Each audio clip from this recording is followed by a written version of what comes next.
A new guest, Jacqueline Woodson. It's so nice to have you. It's great to be here. Yeah, Jacqueline's the author of Brown Girl Dreaming, a National Book Award winner. I've been told that there's many more stickers on this book now. Yeah, yes, they just keep coming. And when you suggested that we bring Jacqueline on, I was thrilled because we had just spoken in Los Angeles, and I said, absolutely, let's go. Let's bring her back. If she'll have us, let's do it. So it was so cool that we have you back. Thanks, David. Awesome. So yeah, I mean, I think this morning we were on a We Need Diverse Books panel, and that certainly has been part of the story of this year. And just wondering your impressions about sort of, have there been changes this year? Oh man, I think one of the biggest changes is the amount of energy that's grown around the need for diverse books. And just, I feel like it's coming. There's an energy. There are people writing. There are people supporting the writing. There are people looking for the writers. There are publishers saying, wait, there's something wrong with this picture inside our publishing house. And so, yeah, I'm seeing enormous changes at the last minute. And obviously it dovetailed with Brown Girl Dreaming coming out and a lot of the attention that came to it. I mean, yeah. I mean, how has it been to just have that book be sort of one of the sort of tentpole books in this discussion? I mean, certainly this is not something you could have anticipated while you were writing it. I swear, you know, my poor partner had to suffer through me whining about how no one was ever going to read this. Why am I writing this? And, you know, I'm usually working on 2 or 3 books, and it was the only thing I was working on. So I'm like kind of struggling around that too. So I'm stunned. I'm like stunned that every time it gets a new accolade, I'm like, whoa. You know, it's pretty surreal and unreal and exciting. You know, I think too, with Brown Girl Dreaming and with some other books too, some of the authors, and I mentioned this to David in the last segment, so many of the authors we're talking to are pushing into territory that maybe they hadn't pushed into before, because I think they feel like there's like this awesome door opening right now to just try things maybe that were on the edge of their mind, maybe they hadn't decided to do, or they're in other worlds, and the authors are pushing. It's not just the publishers. I think the authors are thinking about it too. Yeah. I feel like it happened in the 90s. The doors open, and we saw a lot of diverse books come into the world, and then the doors kind of closed again. And it's true, not only diverse in the people who were writing them and what they look like, but the way they were telling stories. Right. And Why do you think they closed? I don't know. I think David would better answer that question. I don't think people stopped writing. You know, sadly, it's a business. I don't know what the numbers were. I don't know. Yeah, I mean, I think we were talking about this earlier this morning, that the perception of a lot of the diverse books was, oh, these are for libraries, or oh, these are not for the kid or adult walking to the bookstore isn't going to be, oh, I want this. Again, Right. And this is incorrect, but I think there was a thought that, and looking at the sales patterns, that's where a large majority of the sales were, partially, so you said, because there wasn't the energy behind it, and there wasn't people sort of calling people out for ignoring these books. And I think it is lately, especially with the rise of social media and sort of the exposure that can give, that has really tried to, so the institutional literary and the commercial used to be sort of at 2 different poles, but I think now they're merging much, much more closely. And I think there are lots of amazing books that are being rewarded because of that. And again, not just the diverse books, I mean, but a book like Marcus Zusek's The Book Thief, which would have been totally pegged as sort of a small literary novel 15 years ago, or even 10 years ago, but it was a phenomenon because even though it took so many literary risks, it still ended up being commercial. And I think that's really exciting for the people within the publishing houses, because we can point to all of these things. And if anybody says, oh, a poetry memoir, really? And you can sort of point, no, look at what Brown Girl Dreaming did, or just as other narrative risks, or for me, like, oh, a novel in musical form? I mean, like, doesn't that seem a little gay, David? I mean, like, yes, in fact it does, and it's going to sell. It is going to sell. I mean, and that's really I've already bought it twice. Well, thank you.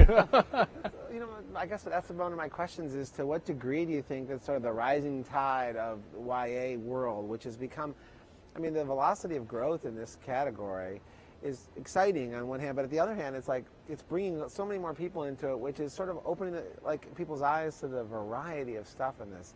It isn't just the movie adaptations, so there's certainly a lot driving there, or just some of these major authors that are moving the category. But when those people help drive more people into it, and you're getting YouTubers now who are doing just book stuff, and you're seeing the energy that comes along with an event like BookCon, it seems like that's good for everybody who's writing in this category right now. It does, and it also, what's so good is that adults are recognizing that YA isn't something that just young adults need to read, that they were that age once, and a lot of it still resonates. So you have a whole other group of people coming to the books and seeing how valid they are for their own experiences. Yeah. I wonder, at what point does the YA tag become something that's a little outdated? I mean, there's people there's been things written about, like, adults shouldn't read YA, and I've read things, where there's been some essays that have made their way in the world. But I look at a book like Brown Girl Dreaming, or I've read Wonder, or David, your books, there's so much depth to the storytelling. There's heart-rending stories and emotions that come to the forefront. What does YA even mean anymore to you guys? Well, to me, it means that that's what the publishers know. That's the label they know. I mean, I always think of the terms as business terms more than anything else. So, I write novels. I write novels that are considered YA because that's the house that represents me, and that's what they know how to sell it as. But I think, for the most part, so much of what we write is universal. And I'm talking about picture books, too. I go to picture books when I'm struggling with writing poetry, because so many of the really well-written picture books are really poetic. My shelves are filled with books by, my peers, because they tell very interesting and deep stories, and they don't try to take any shortcuts. So I think it's the range is so much broader now than what it was maybe even 10 years ago. And I think the mistake is thinking that YA means that it is for teenagers. I mean, when really YA means that it includes teenagers. And I think that we've seen that shift happen. And I think YA is both for the teenagers, but it is also a subgenre of adult now, that there are so many adults who read it.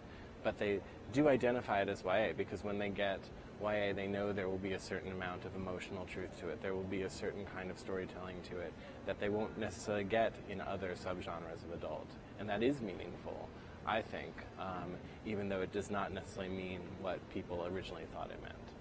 Yeah. Why do you think that the authors within the YA category, and maybe this is just me looking from the outside in, you could probably tell me differently, but there seems to be a more tight-knit element to it. Now, I certainly see friendships formed in the adult book world, but within the YA world, there seems to be such deep friendships and connections. Well, I think one reason is, I think a lot of the people I love in the world of YA don't feel competitive. Right. We feel like there's enough pie for everyone. We don't, necessarily, for the most part, review each other's books. I mean, sometimes, when you look at some of the papers and stuff, other writers are reviewing, but teachers are reviewing, librarians are reviewing, book reviewers, and people who are doing critical literary stuff are reviewing it. And I think there is, having been in both worlds, I felt like when I was writing strictly for adults, there was this kind of tension, and it felt like there was more of a competition there. But for us, we talk about our books, what we're working on with each other, and there's such a deep support system. And we do know each other because of these conferences, because we live in the same neighborhood, because, our children have gone to school together, and it is, I adore the YA children's community in a way that I never felt that when I was writing for adults. I know, it does seem that way. There's a generosity to it, and it is, I would say that there's no reason to be competitive, because if somebody loves Jackie's book, then they'll be inspired to read my book, or vice versa, or Matt's or Libba's or whomever's. That the great thing about readers of YA is the more they read, the more they want to read more. And none of us have a backlist that could sustain them solely. You cannot just read Jackie's book or just read my books. Like, you want to read as widely as possible, and we encourage that. Yeah. And so any book that gets a teenager or an adult reading YA excited about books, that helps me. I don't feel competitive with that at all. I, in fact, embrace that. Yeah. And I think that we get that. Whereas, again, my foray into the adult world, it was much more competitive, and who's going to whatever get which prize, and it just seemed like that they felt like it was a zero-sum game, whereas for us it's an ever-expanding game. Mm-hmm. I get the sense too. You know, it feels like sort of you're in the university, you know, system or something as a professor, and you know you're competing against yours to get tenure and things. Whereas we had guest hosts all week on this live stream, and authors sitting with authors, always picking them, and the connections, the kinetic energy between them has been part of the fun of this event for me. I mean, it's really great to see. Yeah, and I think, and we're, if I may say so, a little old school compared to, the others. I'm always struck, I am not a social media person, but I think so many of the friendships are forged and solidified over social media. And I'm always amazed that I will be at events with authors who are talking up a storm to each other, and I'm like, oh, they've known each other for years, that's great. And then they'll turn to me and say, this is the first time we've ever met in person. And I'm like, oh my God. But it does enable us to find each other and talk to each other in the same exact way that our readers are finding each other and befriending each other and supporting each other, which is just sort of magical in my mind.